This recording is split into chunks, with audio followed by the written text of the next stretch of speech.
Friends, I am Abhishek. Welcome to my YouTube channel the ocean of Shiksha. तो आज की video में हम जो पार्लियामेंट ऑफ इंडिया वाला जो हमारा चैप्टर चल रहा है एम लक्ष्मीकांत का 22, उसका हम लेक्चर थर्ड डिस्कस करेंगे। ऑलरेडी इसके 2 लेक्चर हमने डिस्कस कर लिया है, लेक्चर 1 और लेक्चर 2। आज हमारा लेक्चर 3 रहने वाला है, जिसमें हम क्या डिस्कस करेंगे, क्या सैलरीज अलाउंसेस रहती हैं ओथ दोनों हाउसेस के, राज्यसभा और लोकसभा के, और किस तरीके से, यानी कि अगर हम बात करें जिसमें हम जो हमारे अलाउंसेस हैं, सैलरीज हैं, ओथ है, फिर हम बात करेंगे राज्यसभा के चेयरपर्सन के बारे में,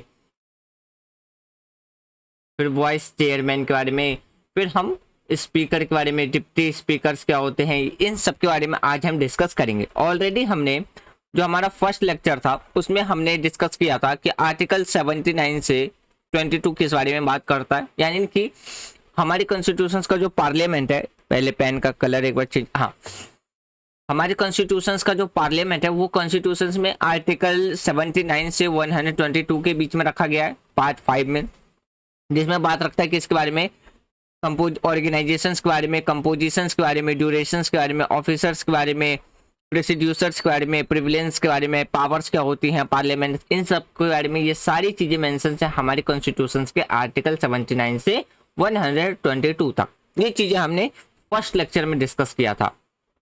फिर हमने डिस्कस किया था कि सिस्टम ऑफ इलेक्शंस जो कि लोकसभा का है वो किस तरीके से देखने को मिलता है, उसमें हमने डिस्कस किया था कि जो हमारे टेरिटोरियल कॉन्स्टिट्यूएंसीज होती हैं वो क्या होती हैं। फिर हमने डिस्कस किया था कि रीएडजस्टमेंट ईच अदर के सेंसस, यानी कि प्रत्येक जनगणना के बाद जो दोबारा से पुनः समायोजन किया जाता है उसके बारे में डिस्कस किया था। फिर हमने डिस्कस किया था, ये सारे पॉइंट्स हमने ऑलरेडी फर्स्ट लेक्चर में डिस्कस कर लिया था, ये सारे कॉन्स्टिट्यूशन अमेंडमेंट एक्ट हमने फर्स्ट लेक्चर में ही डिस्कस किया था। फिर हमने रिजर्वेशंस देखा था किसके लिए, जो शेड्यूल कास्ट और शेड्यूल ट्राइब्स के बारे में हमें देखने को मिलता, ये भी हमने फर्स्ट लेक्चर में ही डिस्कस किया था। सेकेंड लेक्चर में हमने डिस्कस किया था क्या ड्यूरेशन हमें देखने को मिलती है राज्यसभा और लोकसभा, यानी कि राज्यसभा लोकसभा दोनों के बारे में हमने डिस्कस किया था। जैसे कि अगर हमने राज्यसभा के बारे में कहा था तो ये एक क्या है, कंटिन्यूइंग चैम्बर्स है, यानी कि ये कभी भी डिसॉल्व नहीं होता है। इसके अपोजिट में क्या रहता है, जो हमारा लोकसभा है वो डिसॉल्व हो जाता है। इसका टेन्योर 5 साल तो देखने को मिलता है, बट ये क्या हो जाता है, डिसॉल्व हो जाता है जब भी नो कॉन्फिडेंस मोशन अगर पार्लियामेंट में लाया जाता है और रूलिंग पार्टी अपनी मेजोरिटी प्रूफ नहीं कर पाती है, तो वहीं पे हमारा जो लोकसभा है वो डिसॉल्व हो जाता है। फिर वहीं पे अगर हम टर्म की बात करें तो राज्यसभा का 6 साल देखने को मिलता है, लोकसभा का 5 साल। ये डिसॉल्व हो जाता है, ये डिसॉल्व नहीं होता है। हर 2 साल में 1/3 मेंबर्स जो होते हैं वो रिटायर हो जाते हैं। इसमें क्या कहा गया था कि इसमें कंडीशंस रखी गई थी कि नेशनल इमरजेंसी की ड्यूरेशंस में 6 मंथ तक क्या किया जा सकता है, लोकसभा का जो टेन्योर है वो एक्सटेंड किया जा सकता है, बढ़ाया जा सकता है। ये सारी चीजें हमने सेकेंड लेक्चर में डिस्कस किया था।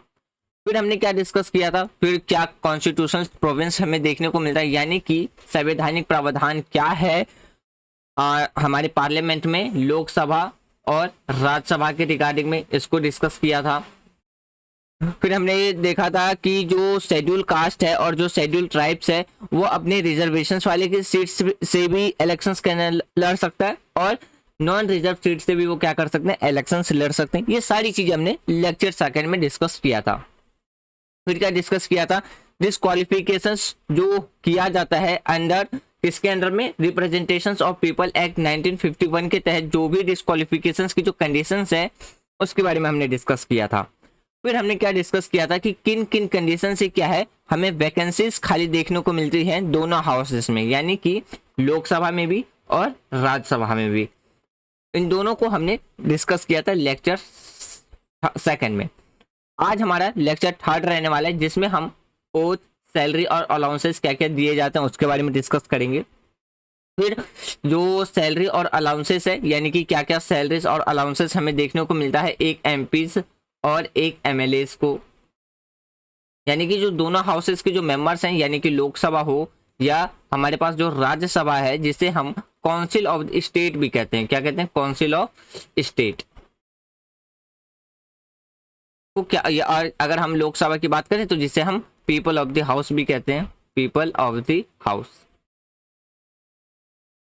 इनके क्या क्या अलाउंसेस और जो सैलरीज है उसके बारे में डिस्कस करेंगे। फिर जो हमारे जो पार्लियामेंट है उसके अंदर जो कुछ अदर ऑफिस यानी कि कुछ जो ऑफिसर्स और जो लीडर्स हमें देखने को मिलता है उसके बारे में डिस्कस करेंगे। जैसे कि हम बात करेंगे जो प्रिसाइडिंग ऑफिसर्स जो होते हैं उसके बारे में। फिर हम बात करेंगे इसमें लोकसभा के स्पीकर्स के बारे में जो कि हेड होते हैं हमारे लोकसभा के, उसके बारे में डिस्कस करेंगे। फिर हम डिस्कस करेंगे डिप्टी लोकसभा क्या होता है यानी कि डिप्टी स्पीकर्स के बारे में। फिर हम इसमें राज्यसभा के चेयरपर्सन के बारे में बात करेंगे जो कि कौन होते हैं, हमारे वाइस प्रेसिडेंट होते हैं। कौन होते हैं, वाइस प्रेसिडेंट। आपको यहाँ पे हिंदी और इंग्लिश दोनों लैंग्वेजेस में देखने को मिल जाएगा, यानी कि कोई भी कैंडिडेट अगर वो इंग्लिश लैंग्वेज का है या हिंदी लैंग्वेज का है तो यहाँ पे आपको दोनों ही लैंग्वेज में जो पॉइंट्स है, नोट्स के पॉइंट है, वो आपको पीपीटीज में देखने को मिल जाएगा। और अगर आपको ये पीडीएफ में एज अ नोट चाहिए तो आप उसके लिए टेलीग्राम चैनल है द ओशियन ऑफ शिक्षा करके, आप उसको ज्वाइन कर सकते हैं। वहां पे फ्री ऑफ कॉस्ट आप क्लास 6 से लेकर के क्लास 12 तक की सारी एनसीईआरटी बुक पीडीएफ में डाउनलोड कर सकते हैं और ये सारे नोट्स आपको टेलीग्राम चैनल पे मिलते रहेंगे और टाइम टू टाइम जो भी नोटिफिकेशंस रहेगी वो भी आपको मिलता रहेगा। तो फिर हम चेयरमैन ऑफ राज्यसभा के बारे में डिस्कस करेंगे, फिर डिप्टी चेयरमैन ऑफ राज्यसभा के बारे में डिस्कस करेंगे। आज हम इतना ही टॉपिक जो हमारा लेक्चर होगा डिस्कस करेंगे, बाकी की जो टॉपिक्स होगा हम लेक्चर 4 में डिस्कस करेंगे। इसको हम लेक्चर बाय लेक्चर इसलिए डिस्कस कर रहे हैं क्योंकि ये काफी ज्यादा लेंथी चैप्टर्स है, तो इसलिए हम इसको part by part, lecture by lecture क्या कर रहे हैं, डिस्कस कर रहे हैं। चलिए स्टार्ट करते हैं हम अपना आज का डिस्कशन अपने स्लाइड से। हाँ, सबसे पहले हम बात करते हैं ओथ, सैलरी और अलाउंसेस। ओथ का मतलब होता है एक तरीके से शपथ, सैलरी का मतलब होता है वेतन जो उनको सैलरी दी जाती है, अलाउंसेस का मतलब होता है भत्ते यानी कि जो भी उनकी सुविधाएं रहती हैं। सबसे पहले अगर हम बात करते हैं ओथ के बारे में, चाहे वो लोकसभा का मेंबर हो या राज्यसभा का मेंबर हो, अपने ऑफिस को होल्ड करने से पहले यानी कि जब उसका अपॉइंटमेंट किया जाता है तो उससे पहले उन्हें क्या लेना पड़ता है, अपॉइंटमेंट होने के बाद ही उन्हें शपथ लेना पड़ता है ताकि वो अपने पोस्ट पर बैठ करके काम कर सके। यानी कि आप ये समझिए डायरेक्ट वे में कि कोई भी अगर लोकसभा का मेंबर है या राज्यसभा का मेंबर है तो वो एज ए लोकसभा के मेंबर के लिए या राज्यसभा के मेंबर्स के लिए काम करने से पहले उसको क्या दिलाया जाएगा, ओथ दिलाया जाएगा यानी कि शपथ दिलाया जाएगा। और शपथ किसके द्वारा दिलाया जाता है, प्रेसिडेंट के द्वारा, यानी कि जो हमारे कंट्री के राष्ट्रपति होते हैं उनके द्वारा क्या दिलाया जाता है, शपथ दिलाया जाता है। एक मिनट फ्रेंड्स,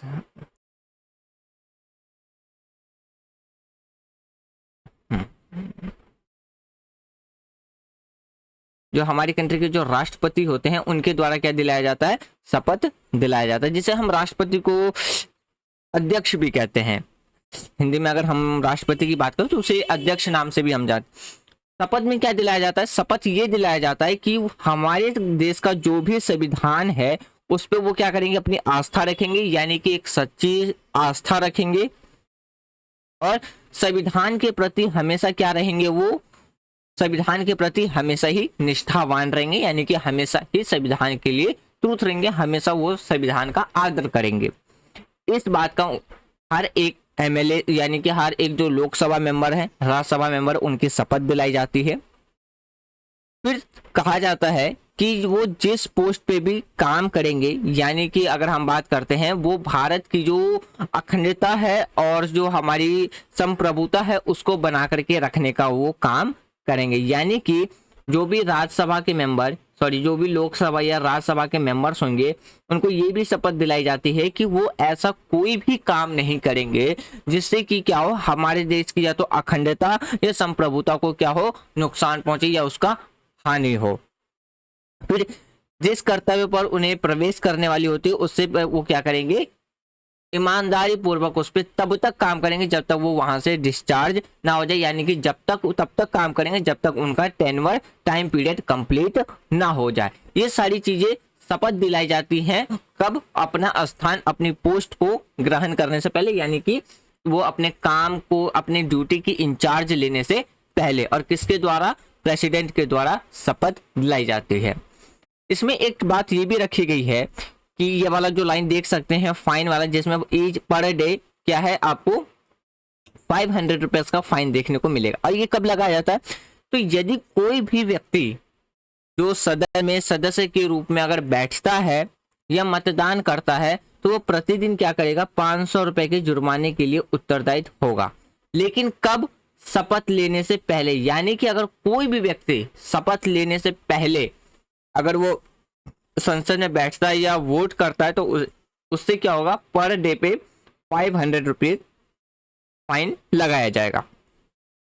या जब उससे अपनी अयोग्यता यानी कि जो क्वालिफिकेशंस और जो डिस्क्वालिफिकेशन है उसके बारे में पता हो तो। ये कंडीशंस बताई गई है कि किन किन कंडीशंस में क्या है, फाइन लगाए जा सकते हैं। तो जैसे कि आप बात कर सकते हैं कि जब उन्हें पता है कि उसे ऐसा करने से प्रतिबंधित किया जा सकता है, तभी भी अगर वो सदन में बैठता है तो उस पर क्या लगाया जाएगा, पर डे के हिसाब से 500 रुपीज फाइन लगाया जाएगा। तो ये हमें ओथ के रूप में अगर हम बात करते हैं कि शपथ के रूप में देख सकते हैं। अब बात करते हैं सैलरी और अलाउंसेस। अगर हम सैलरी और अलाउंसेस की बात करें, अलाउंसेस का मतलब है जो फैसिलिटीज एक राज्यसभा और जो एक लोकसभा के मेंबर्स को दी जाती है उसे हम कहते हैं फैसिलिटीज। जैसे कि एक जगह से दूसरी जगह आने जाने के लिए ट्रैवलिंग फैसिलिटीज यानी कि जो उन्हें व्हीकल्स प्रोवाइड कराई जाती है उसकी बात करते हैं। फिर बात करते हैं फ्री एकोमोडेशंस। एकोमोडेशंस का मतलब होता है जैसे कि मुफ्त यानी कि फ्री आवास यानी कि रहने के लिए क्या मिलना, घर का मिलना, तो वो भी उनके अलाउंसेस में आती है। फोन कॉल करने के लिए टेलीफोन्स का मिलना। फिर व्हीकल एडवांसेस यानी कि उन्हें गाड़ी का मिलना, यानी कि बात करते हैं उन्हें व्हीकल्स प्रोवाइड कराना आने जाने के लिए। फिर जो भी उनका मेडिकल फैसिलिटीज है ये सारी अलाउंसेस दी जाती है किसको, राज्यसभा के मेंबर्स को और लोकसभा के मेंबर्स को। ये सिर्फ राज्यसभा और लोकसभा के मेंबर्स को ही नहीं, जो गवर्नमेंट हाई लेवल के जो ऑफिसर्स होते हैं उन्हें भी ये सारी अलाउंसेस दी जाती है। या आप बात करते हैं जैसे कि आप मान लीजिए आप एक आईएएस या आईपीएस रैंक के ऑफिसर्स हैं या आईआरएस रैंक के ऑफिसर्स हैं, तो ये सारी अलाउंसेस आपको भी दी जाएगी। ये नहीं कि सिर्फ राज्यसभा या लोकसभा के मेंबर्स के पास ही, नहीं, ये अलाउंसेस इन ऑफिसर्स को भी दी जाती है। क्यों? क्योंकि ये एडमिनिस्ट्रेशंस में अपनी एक बहुत ही ज़्यादा इंपॉर्टेंट रोल प्ले करते हैं। डिस्ट्रिक्ट के अंदर रह करके ये लॉ एंड ऑर्डर को मेंटेन करने का काम करते हैं, इम्प्लीमेंट करने का काम करते हैं। इसलिए कहीं पे भी अगर इन ऑफिसर्स की पोस्टिंग होती है तो उन्हें ये सारे अलाउंसेस दिए जाते हैं। फिर बात करते हैं कि हमारे कॉन्स्टिट्यूशंस में पेंशन से रिलेटेड कोई प्रोविंशियल कॉन्स्टिट्यूशनल प्रोविंस तो देखने को नहीं मिलता है, लेकिन प्रेसिडेंट के पास हमें ये पार्लियामेंट के पास हमें ये प्रावधान देखने को मिलता है। और ये अलाउंसेस और जो सैलरीज दिए जाते हैं वो किसके द्वारा फिक्स्ड किए जाते हैं, हमारी जो कंट्री है, हमारी कंट्री का जो संसद है यानी कि जो हमारी कंट्री का पार्लियामेंट है उसके द्वारा तय किया जाता है। उसके द्वारा ही क्या किया जाता है, तय किया जाता है। अब बात करते हैं ऑफिसर्स और लीडर्स के बारे में। यहाँ पे लीडर्स का मतलब आपका निकल के आता है नेता, और यहाँ पे ऑफिसर्स का निकल करके आता है अधिकारी। अधिकारी से आप ये समझ सकते हैं कि जो भी बड़े बड़े जो ए लेवल के या जो भी ऑफिसर्स हैं, जैसे कि आप आईएएस की बात कर लीजिए, आईपीएस की बात कर लीजिए, या जो पीसी यानी कि पब्लिक सर्विस कमीशन के तहत जो स्टेट लेवल पे गवर्नमेंट वैकेंसीज, गवर्नमेंट जॉब्स करते हैं, वहां से जो ऑफिसर्स सेलेक्ट होकर के आते हैं, जो भी ऑफिसर्स होते हैं वो भी क्या करते हैं, एडमिनिस्ट्रेशन में अपनी काफी ज्यादा इंपॉर्टेंट रोल प्ले करते हैं।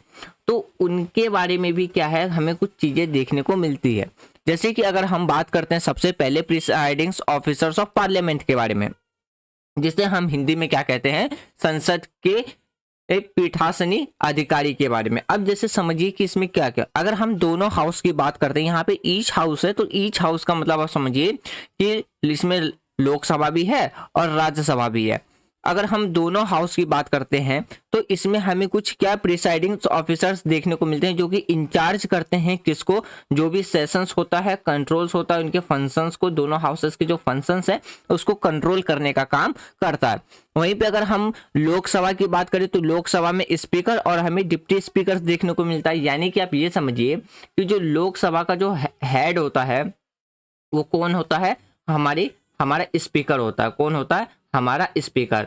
और स्पीकर यदि अब्सेंट है या स्पीकर किसी कंडीशंस बस किसी भी कंडीशन से स्पीकर की पोस्ट खाली है, वैकेंट है, तो इस कंडीशंस में क्या करेगा कि जो स्पीकर का जो रोल प्ले करेगा वो कौन करेगा, डिप्यूटी स्पीकर्स करेगा। कौन करेगा, डिप्यूटी स्पीकर्स। और जो स्पीकर की बात करते हैं या जो डिप्यूटी स्पीकर्स होते हैं वो हमेशा आपको लोकसभा में रूलिंग पार्टी गवर्नमेंट का देखने को मिलेगा। किसका देखने को मिलेगा, रूलिंग पार्टी, यानी कि वो पार्टी जिसकी गवर्नमेंट आपको सेंट्रल लेवल पे देखने को मिलेगी, उसी का आपको क्या देखने को मिलेगा, स्पीकर भी देखने को मिलेगा। इसीलिए जैसे ही लोकसभा में इलेक्शंस होता है तो वहां पे आप देखिएगा कि अगर रूलिंग पार्टी चेंज हो जाती है तो साथ साथ में स्पीकर भी चेंज हो जाता है। इसका मेन कारण यही होता है कि जो लोकसभा के अंदर जो स्पीकर या जो डिप्यूटी स्पीकर्स बैठते हैं वो कहां से होता है, रूलिंग पार्टी का होता है।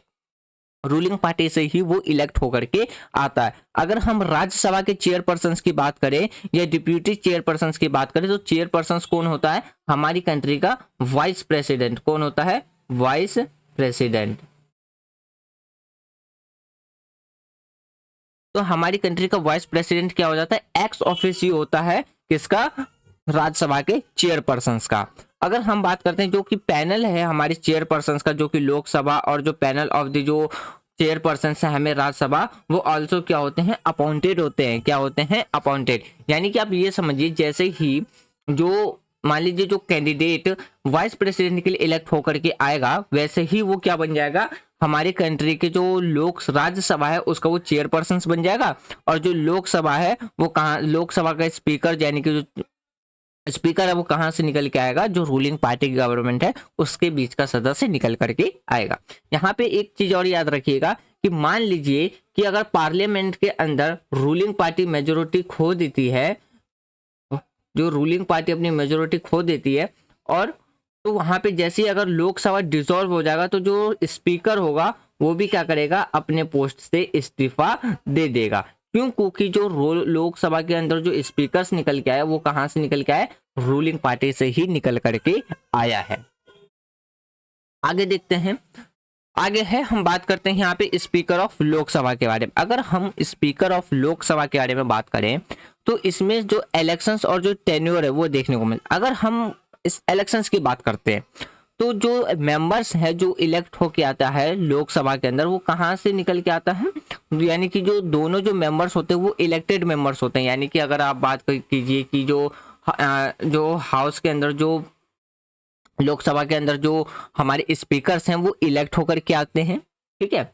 फिर उनकी जो ऑफिस की बात करते हैं वो वैकेंट है अगर देखने को मिलता है, तो इस केस में क्या होता है कि अगर लोकसभा का जो मेंबर्स है यानी कि जो लोकसभा के जो मेंबर्स है वो अगर रिजाइन कर देता है तो वो किसको रिजाइन करेगा, यानी कि आप ये समझिए कि जो स्पीकर है लोकसभा का वो अगर अपने पोस्ट से रिजाइन देगा तो वो किसको रिजाइन देगा, तो रिटन फॉर्म में डिप्यूटी स्पीकर्स को वो क्या करेगा, रिजाइन देगा। और 14 दिन के अंदर अंदर क्या है उन्हें मेंबरशिप से, यानी कि अगर हम बात करते हैं कि जो यहाँ पे 14 डेज है, अगर उन्हें 14 दिन के से अंदर अंदर हटा दिया जाता है तो दोबारा से हमें क्या देखने को मिलेगा कि जो कार्यकाल है वो खाली हो जाएगा।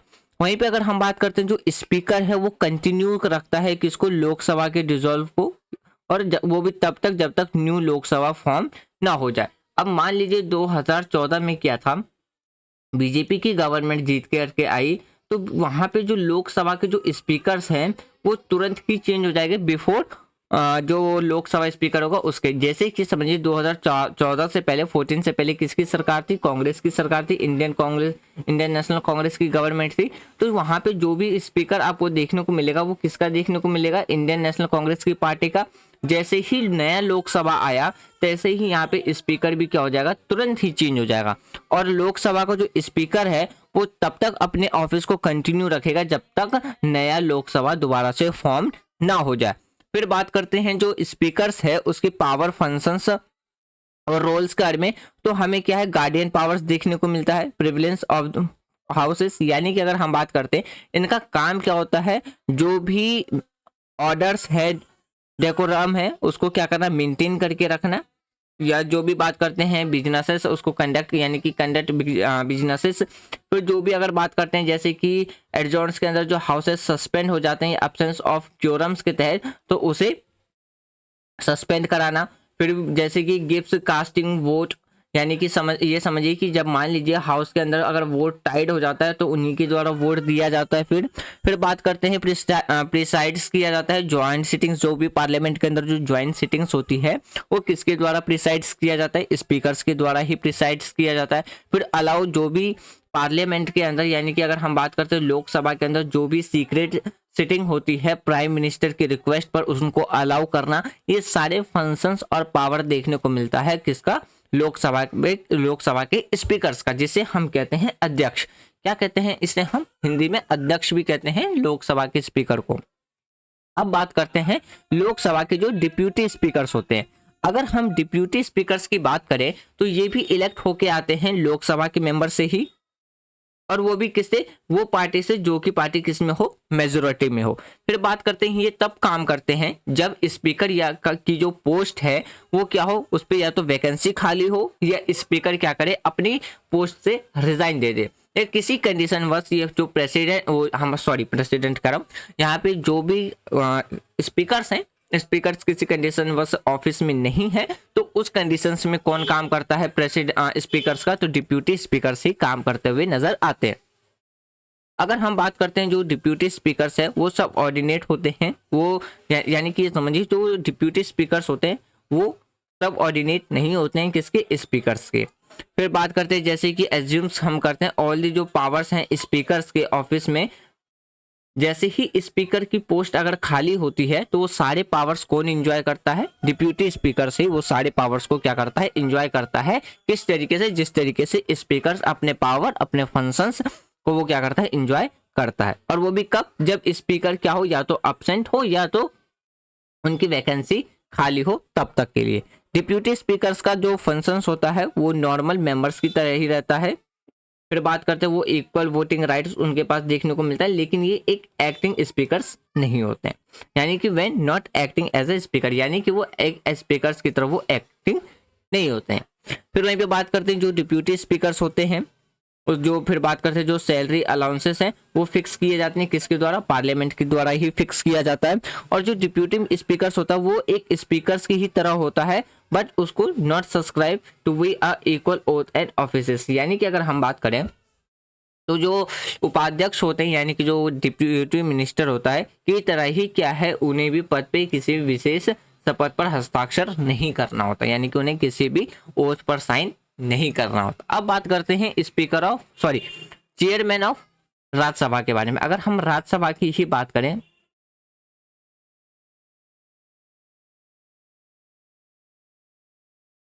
अगर हम राज्यसभा की बात करें तो मैंने पहले ही डिस्कस किया था जब हमारा ने लेक्चर जो हमारा 18 था, जिसमें हमने 19 था। एक मिनट फ्रेंड्स,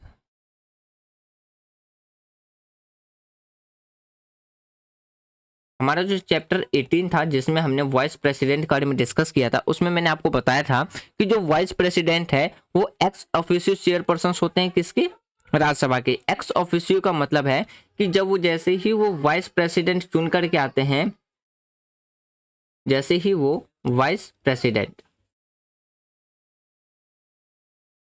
वो चुन करके आते हैं, वैसे ही वो क्या बन जाते हैं? ऑटोमेटिकली ही राज्यसभा के चेयरपर्सन बन जाते हैं या चेयरमैन बन जाते हैं।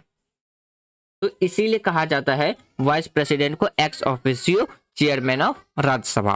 फिर बात करते हैं जो हमारे कंट्री के जो वाइस प्रेसिडेंट होते हैं वो एक एक्टिंग प्रेसिडेंट होते हैं, वो परफॉर्म करते हैं अपने ड्यूटीज को, प्रेज वो भी तब यानी कि वो does not of functions the chairman of the Rajya Sabha, यानी कि ये समझिए मान लीजिए हमारी कंट्री के अंदर प्रेसिडेंट किसी भी कंडीशन वजह से अभी प्रेजेंट ना हो या उनकी वैकेंसी खाली हो, तब उस टाइम पे जो हमारी कंट्री के वाइस प्रेसिडेंट होंगे वो किसकी तरह काम करेंगे? प्रेसिडेंट की तरह काम करेंगे, ना कि राज्यसभा के चेयरपर्सन की तरह। जैसे ही वो प्रेसिडेंट का रोल प्ले करेंगे उस टाइम पे क्या होगा, उनके पास से जो राज्यसभा की जो चेयरपर्सन है वो चली जाएगी, यानी कि उस टाइम पे वो उसको लॉस्ट कर यानी कि लॉस्ट कर देंगे। बात करते हैं चेयरमैन जो होते हैं राज्यसभा के, वो एक टाइम पे एक ही पोस्ट को क्या कर सकते हैं, होल्ड कर सकते हैं। यानी कि राज्यसभा कैन ओनली बी जो removed by a removing vice president. यानी कि फिर जैसे कि बात करते हैं जो चेयरमैन है उसको कौन रिमूव कर सकता है, सिर्फ वाइस प्रेसिडेंट के द्वारा ही। फिर वाइस प्रेसिडेंट है वो अगर बात करते हैं doesn't function as a chairman when the removal as be a considered in house. यानी कि आप ये समझिए, जब राज्यसभा के अंदर चेयरमैन को हटाने की बात चल रही हो या हटाने की बात चल रही हो, तो उस टाइम पे वो एज अ चेयरपर्सन वो काम नहीं करते हैं। फिर बात करते हैं लोकसभा के स्पीकर्स की ही तरह क्या है, हमें फंक्शंस देखने को मिलता है राज्यसभा के चेयरपर्सन्स का। जो चेयरमैन है वो किसी भी हाउस का मेंबर नहीं होता है, बट वो कास्टिंग वोटिंग कर सकते हैं। तो ये हमें देखने को मिलता है किसके बारे में, राज्यसभा के स्पीकर यानी कि राज्यसभा के चेयरमैन के बारे में। अब बात करते हैं हम डिप्यूटी चेयरमैन ऑफ राज्यसभा के बारे में। अगर हम डिप्यूटी चेयरमैन ऑफ राज्यसभा की बात करें तो राज्यसभा के चुनाव में क्या है, जो हमारी विधि है, यानी कि बात करते हैं जो भी कंडीशंस हैं या जो वैकेंसीज खाली होने की बात करते हैं या जो भी वैकेंसीज की कंडीशन से शर्त है, हटाने की जो भी प्रोसेस है, रिमूव करने का जो भी प्रोसेस है, जो ये सारी प्रक्रिया कहाँ से, उपाध्यक्ष के कार्य के समान ही होता है। फिर बात करते हैं उनकी जो अनुपस्थिति है या जो वैकेंसी खाली रहती है उसमें रिक्त में अध्यक्ष के रूप में वो क्या करते हैं, कार्य करते हैं। तो यानी कि ये समझिए कि मान लीजिए कि हमारी यानी कि जो राज्यसभा के जो चेयरपर्सन अगर प्रेजेंट ना है या नहीं है, उनकी जो वैकेंसीज खाली है, तो उस टाइम पे वो क्या करते हैं, डिप्यूटी जो चेयरमैन होते हैं वो एज अ चेयरमैन की तरह वो क्या करते हैं, उस टाइम पे काम करते हैं। तो फ्रेंड्स ये था हमारा आज का डिस्कशन, जिसमें हमने कुछ ऑफिसर्स के बारे में डिस्कस किया। जैसे कि हमने बात किया था कि क्या सैलरीज हैं, क्या अलाउंसेस है, जो लीड ऑफिसर्स और जो लीडर्स हमें देखने को मिलता है, जिसमें हमने स्पीकर, डिप्यूटी स्पीकर्स के बारे में डिस्कस किया था। फिर हम कह सकते हैं कि vice president, deputy vice president के बारे में डिस्कस किया था। मुझे उम्मीद है कि आज जो भी हमने डिस्कस किया लेक्चर 3 में वो आपको प्रॉपरली समझ में आ गया होगा। यदि कोई भी डाउट हो तो आप अपना डाउट कमेंट बॉक्स में लिख देना, कमेंट बॉक्स आपके लिए हमेशा ओपन है। तो पहले हम अपने डाउट्स को क्लियर करेंगे, तब हम लेक्चर 4 में इसके आगे के चैप्टर को कंटिन्यू करेंगे। इसका जो लेक्चर 4 है वो हम मंडे डिस्कस करेंगे, कल संडे, यानी कि संडे को आप सबको पता है कि संडे को अभी हमारा 27 year UPSC prelims questions paper चल रहा है। तो अब इस डिस्कशंस का नाम चेंज करके हम इसको टेस्ट का नाम रख देंगे, यानी कि अब हर संडे हम टेस्ट के फॉर्म में वो क्वेश्चंस डिस्कस करेंगे जो कि ऑलरेडी यूपीएससी ने पूछ रखे हैं। तो कल हम यानी कि इंडियन पॉलिटी का जो हमारा कॉन्स्टिट्यूशनल प्रोविजंस वाले जो सीरीज चल रहा है उसके क्वेश्चंस को डिस्कस करेंगे। उसके बाद हम मंडे को अपने इस चैप्टर को दोबारा से कंटिन्यू करेंगे। ऑलरेडी आपको क्लास 6 से लेकर के क्लास 12 की जो फर्स्ट बुक है कंटेम्प्रोरी वर्ल्ड पॉलिटिक्स, इसकी भी वीडियो मिल जाएगी प्लेलिस्ट में। तो आप अगर एनसीईआरटी की पॉलिटिकल साइंस कंप्लीट कर रहे हैं तो आप इजीली जाकर के प्लेलिस्ट को एक्सेस कीजिए और वहां से ये सारे वीडियो आपको फ्री ऑफ कॉस्ट अपलोडेड मिल जाएंगे। आप वहां पे जाकर के अपने रिविजन, अपना प्रैक्टिस, अपने वीडियो, अपने चैप्टर्स को कंप्लीट कर सकते हैं। तो thanks for watching friends, take care, Jai Hind.